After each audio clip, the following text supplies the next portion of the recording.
Hello and welcome to a very special episode of the BG podcast. My name is A.J. Bingham, CEO of Bingham Group, and joining me is associate and co-host Hannah Garcia.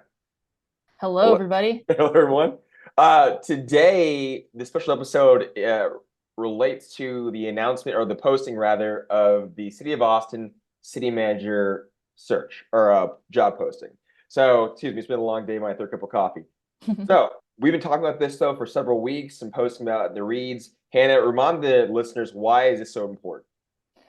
The city manager is essentially the CEO of the city. So, council will direct a lot of policy, but the city manager is the one who is, directing staff and kind of interpreting, what those vague resolutions, sometimes vague resolutions mean and how that's going to be, enacted and done via city departments. Oh yeah. According to Mosaic Public Partners, which is the search firm that is contracted with the city to do the search, from their description, which we'll have a link to in the show notes, quoting, the city manager is the chief administrative and executive officer for the city, providing executive leadership and representation on all matters concerning city government and exercises direct supervision over city staff. So everything Hannah said, this is a very serious role. Hannah, on a scale from 1 to 10, what would you rate this in terms of how serious it is for the city of Austin for all Austinites? I'm going to give it an 8. It's definitely going to be a big change, but it's not, a radical, shift in how we're doing things. It's just going to be, a new person really taking lead of the city, obviously via council's direction. But it's going to be different because every person has a different leadership style. I think we've seen that with, our previous city managers, since I've been around, I've seen about 2.5. So Mm-hmm. we shall see. We shall see. But it changes kind of, I think, the personality of a city, especially the city government, at least, because they are, typically staff is a reflection of their leaders. And so I think we'll definitely see some changes, however, not world shifting radical changes.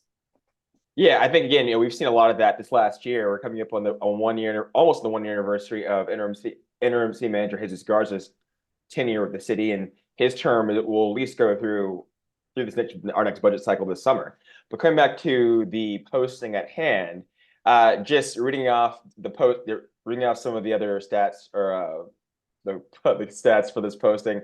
Qualifications. So they're looking on education for a bachelor's degree from an accredited university with major an accredited college or university with major coursework in government, public administration, business, or related field. A master's degree is highly desirable.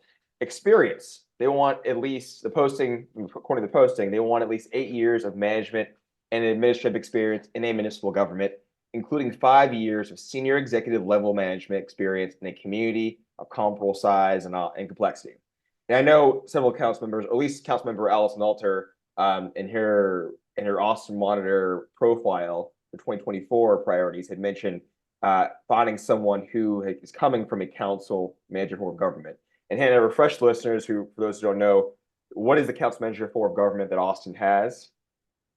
Yeah, so there's kind of two forms of government that you'll see across the United States, and or at least at the municipal level, and those are the strong mayor form of government and the council manager form of government.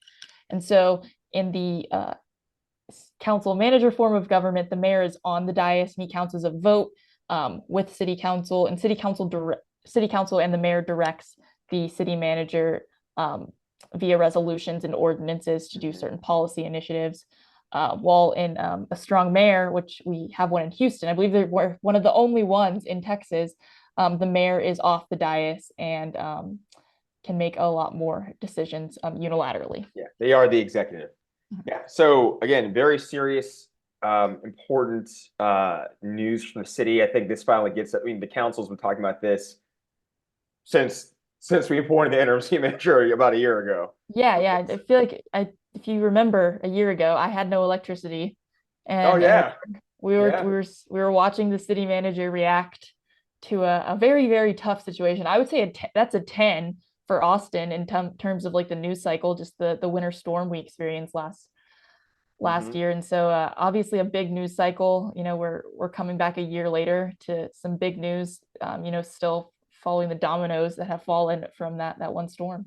And speaking of that as well, I know you're revising our council or our city org chart just based off the changes of the plethora. I mean, I even plethora the at this point the myriad array of changes that occurred over the last year, right? Yeah. Under interim city manager, and I think we'll have a link to that later on this week in the BG Reads show notes. If you don't follow the BG Reads, that is our daily early morning, 6 a.m. to 6:30 a.m. news blast that goes out. We cover Austin politics and business news, as well as Texas politics and business news, and national and world news, along with other firm content, including the BG podcast as well as blog posts. And so, if you're not a subscriber, there'll be a link to that in the show notes. But if you want an easy way to stay informed, that's one way to do it.